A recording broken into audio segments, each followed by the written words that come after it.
Well, as a tour guide, I agree really with Russia. He talked about the language. So the tour guide, especially because he spent like 6 hours a day in a tour with a tourist, so he has a language as a must. So he might speak it like nearly native. So, but there is other qualification I like to mention it in our comments today about the youth and tourism. The tour guide has to be patient, has to be self-confident, has to be also, he has the humanly sense, or the sense of the humanly needs for the tourist.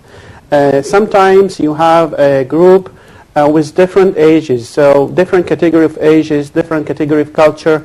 Everyone has his needs or some human needs. Someone is a little bit sick, especially when you go in a safari tour for like a 6-day or a 7-day in a desert.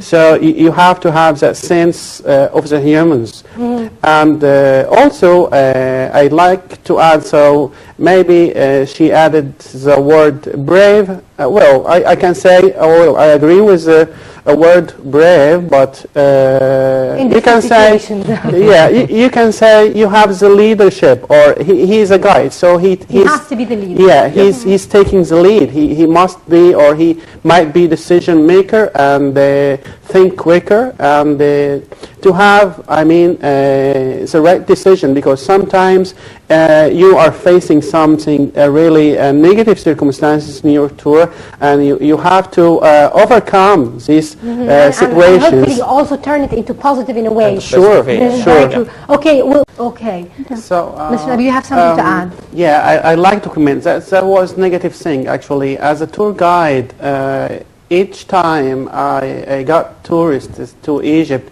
just I'm going to tell him that he has to fix the charge before getting in a taxi, especially the normal ones. And sometimes I tell them to take the number of the yellow cab from the concierge desk in each hotel, or just tell the concierge or tell the receptionist that you want a cab just to go somewhere. So I mean, it's easy.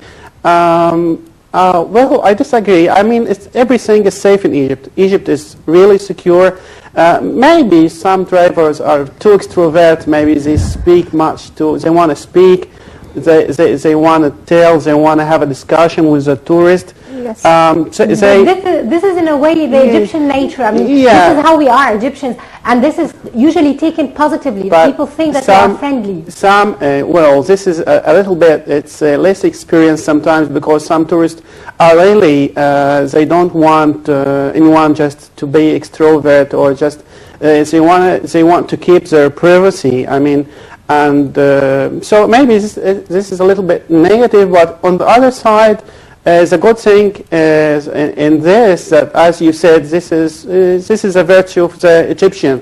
They are open-hearted people, so they like to just wave to the tourist and say hello and try to touch. Well, this is a good thing. This is who we are. And actually, you are definitely watching some of the lovely sites in Egypt. That's the Red Sea, indeed, and underwater footage of the beautiful stuff you would see once you actually go diving in the Red Sea. We're going to get back to the qualifications needed in a person who works in the field of tourism.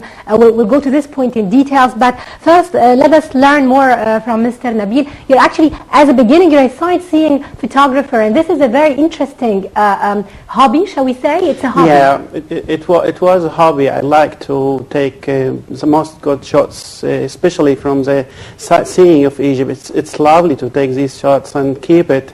But actually, to answer your first question, I started my career in tourism. That was since 1996. Just I went out from my birth town, that was in Upper Egypt, and I traveled direct to Dahab. That's lovely town on the Red Sea, and I started my career there. And I started to work first in a dive shop, and then I started to work for 3 years to hike mountains.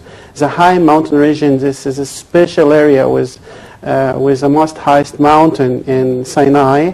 And I did this for 3 years. I enjoyed this very much in Sinai. And then I went to Sharm el Sheikh, and I did actually practice many jobs in the field of tourism. I did as a safari tour guide, and then as a receptionist in a 4 stars category also in Sinai, and then as charter manager or as a charter operator to receive the incentive groups. They came like weekly 2 times to Sharm el Sheikh city to visit this beautiful resort. And so you've actually had the chance to work almost on all what relates to the business of tourism. Yes, and that's very interesting. Yeah, and then tour leader, and then I got my certification to be English-speaking certified guide. That was since about 3 years ago, and I enjoy to have the company as an escort of the people or the tourists. They come to Egypt and welcome them.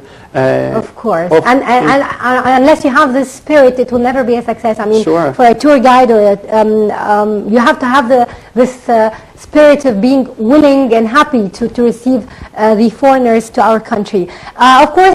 Thank you very much. And Mr. Nabil Anwar, a tour guide and a sightseeing photographer as well. Thank you. Thank you. Of course, as we've just introduced, we're talking today about tourism, and you've all had the chance to work, be in close contact with the tourism field, be it as Egyptians working, or actually Egyptians in contact with those tourists, learning how they feel about Egypt, what are the things that attract them the most to our country. So we want to learn, first of all, on a personal level, how did you get into that field?